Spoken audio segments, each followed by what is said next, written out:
Hey guys, this week on Kombativ, we're testing out some of the most unusual weapons from the Kombativ.com website. But before we begin, if you just like this video and subscribe to our channel, that would be awesome.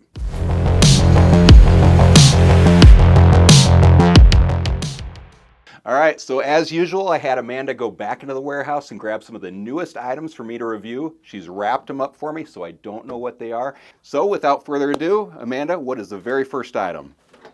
There you go. Awesome, awesome. How are you guys doing today? Fantastic. Awesome, it's Friday, right? It's a good Friday. I'm liking it. Amanda? Yes. Are you guys doing anything fun this weekend?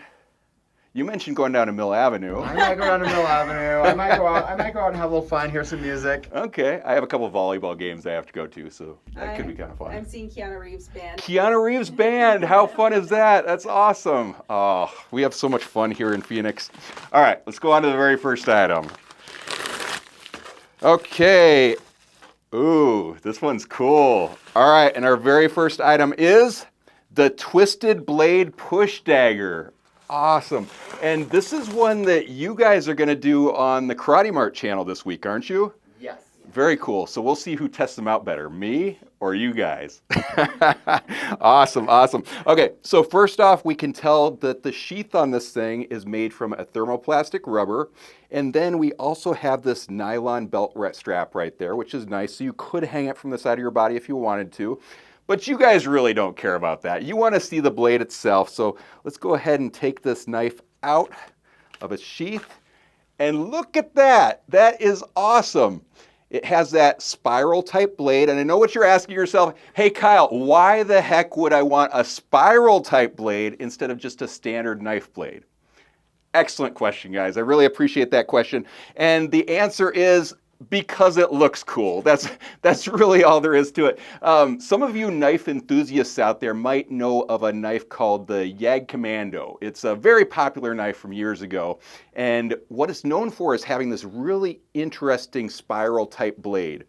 And there was all sorts of mythology around it. The mythology was that if you got stabbed with the Yag Commando, it was going to create such a hole in your body that there was no way you could suture it up. Now, that was definitely an urban legend and a myth that they proved wrong, but it still created all this legend around this knife that made it sell really well and made it be considered one of the deadliest knives in history. So, interesting stuff. But this blade is actually made from a 2CR13 stainless steel.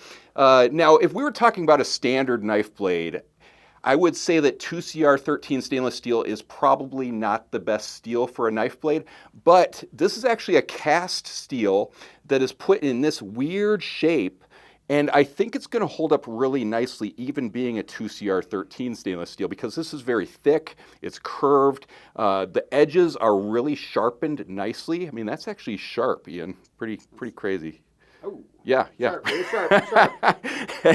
And I love the design. Like, I love the spiral design. I mean, wouldn't this look cool hanging from your wall? Absolutely. That's awesome. You can tell that they added a black finish on the inside of that. Really does nothing more than give it a better aesthetic look. Maybe a little bit more corrosion resistance in there. But being that it's 2CR13 stainless steel, it's already going to have really good corrosion resistance. We can also tell that this is full tang, goes all the way through the handle.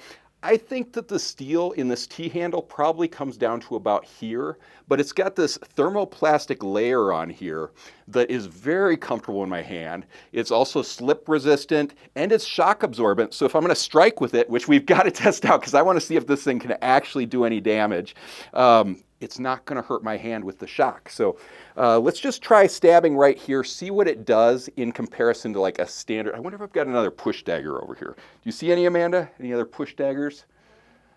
I mean, we have so many knives here. If you guys see one, we'll test it out a little bit later on. But for now, let's just test this guy. All right, here we go. Okay, that's kind of interesting. Okay, so look at this hole right here. It left like a perfect pyramid right there in the wood. Let's give it another one. Yeah, another pyramid right there. I mean, that's stuck in pretty deep. So that would definitely do quite a bit of damage. As far as the blade goes, there's zero damage to that at all. I mean, that still looks great. Because of the way that that's shaped, that tip's not going to get damaged at all. It's actually really, really nice. Let's see. So the overall length of the blade is approximately 5 inches. The length of the knife is approximately 7.5 inches, and it weighs about 10 ounces. So that's a pretty good weight on this. Is there anything else you guys want to say, considering you're going to be reviewing it this week? No cutting, no slicing with this one. No, this probably wouldn't be. This is a stabbing knife. Yeah, this is. I mean, look at that little slash that did there. Kind of interesting, but still, I mean, you're definitely going to want to be stabbing with this kind of thing. Pretty cool. I like it. I think it's pretty neat. I'm going to go ahead and put that back into the sheath. Let's go ahead and put that away and move on to our next weapon. There you go. Awesome. Thank you, Amanda. Okay. Okay, interesting. All right, and our next weapon is the black plastic knuckle duster. Now, I know what you're thinking. Kyle, why'd you bring out this boring weapon? I get it, I understand, but to me, this actually isn't boring because this is a non-metal weapon, and I want to see if this thing is actually effective or not. I want to know if it would be better to just use bare fists or use something like this, but this little light piece of plastic is only 1.4 ounces, and it's super thin too. It's only 5/8 inch thick, so if I throw that in my pocket, you can hardly tell that it's there, which is really nice. It's about 4.5 inches by 2 3/4 inches. You guys don't care about that. You want to see me punch something with it. So let's just go ahead and test this out.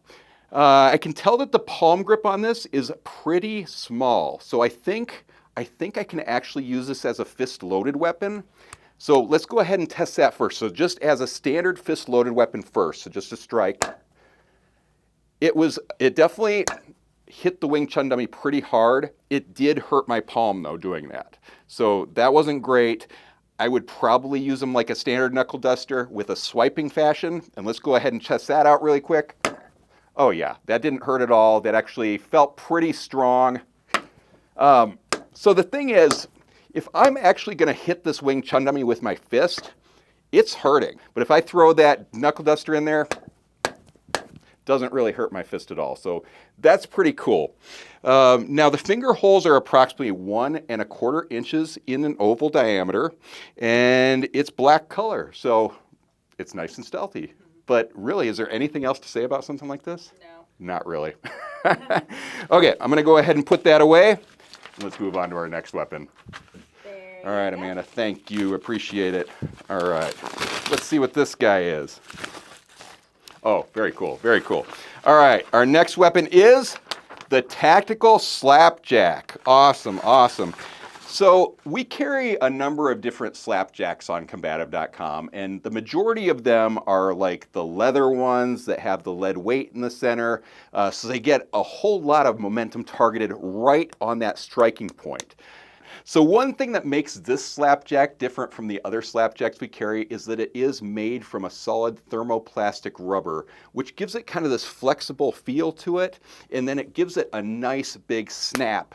So this thing can do a lot of damage. Now the thing with slapjacks is they're one of those weapons that you can't just like take out and expect to use for self-defense. It's just a terrible idea to do that. It's one of those weapons that you really need to practice with. You need to learn some self-defense techniques. And this is the way I would personally use a slapjack. So I would personally keep it in my back pocket like this, just kind of sitting there. And then if someone were to attack me, I would grab the slapjack, pull it out, hit to the bottom of the chin, thus arching their chin back, rake the face, and then I would strike them to the mandibular angle. Or if I had to, I could strike to the temple. I could also strike to the back of the skull. Any of those things could incapacitate your attacker. But there again, it's something where you'd really need to practice with it. You couldn't just come up to someone and just start hitting them. It's not going to do any good. You really need to practice with something like that. Now this thing weighs approximately 6.5 ounces. So that's fairly lightweight, but that also gives you just a little bit of momentum to your swing. So that's a decent weight for this weapon. It's approximately 10 inches long, and then it has this genuine leather strap here, which is really nice. That makes your weapon nice and secure. Now, the only other thing I need to mention is check your local laws on this and on that knuckle duster I showed you earlier, just because there's a lot of laws out there and you don't want to do anything that's going to get you into trouble. But that's really all I have to say about this. So I'm going to go ahead and put this away, and let's move on to our next weapon. Okay. All right, Amanda, what you got next for me? There you go. Thank you. Thank you, Amanda. Appreciate it. Ooh, nunchucks. I love nunchucks. Those ones are heavy too. Okay, and our next weapon is the Hidden Spikes Nunchaku. Awesome, awesome. I got to show these off a long time ago on Karate Mart, and I had a lot of fun with them, so I'm excited to show them off again. So first off, if you take a look at these, they look like just a standard aluminum pair of nunchaku, right? But these are handmade in America, and they look just absolutely beautiful. So let's test them out as a standard pair of nunchucks first. I don't have a lot of space back here, but let's see if I can do this okay. So I'm just gonna go ahead and strike the Wing Chun dummy a little bit. Okay. I just wanna make sure that they hold up. I mean, look at these big gouges I'm putting into this wood. Okay, so check these out. I did all these big dents right there are all from the nunchucks. Oh, wow. That's pretty awesome. But that's not what's so cool about these nunchucks. You could tell I was spinning them a little bit slow, and that's because they are pretty heavy. These are about 2 pounds, which a standard pair of nunchucks, probably anywhere from 10 ounces up to about 1 pound and 2 ounces. So these are a little bit heavier than standard nunchucks. But what makes them so cool is that if you untwist the handle, out come these 4.5-inch steel spikes. I mean, how cool is that? Wow. That, let's just test that out first.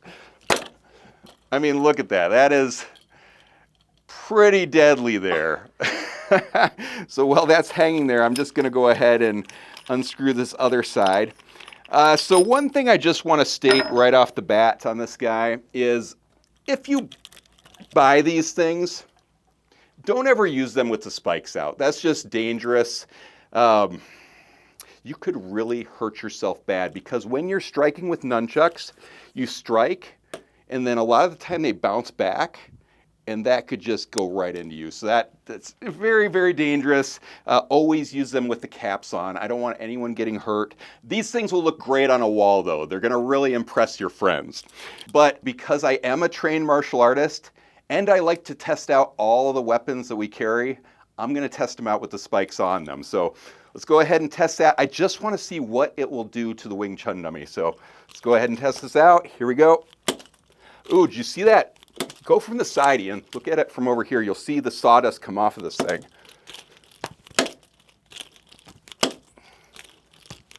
So you can see it's digging in right there, those scratches right there. Oh, yeah. Yeah, that's pretty good. Give it a couple more.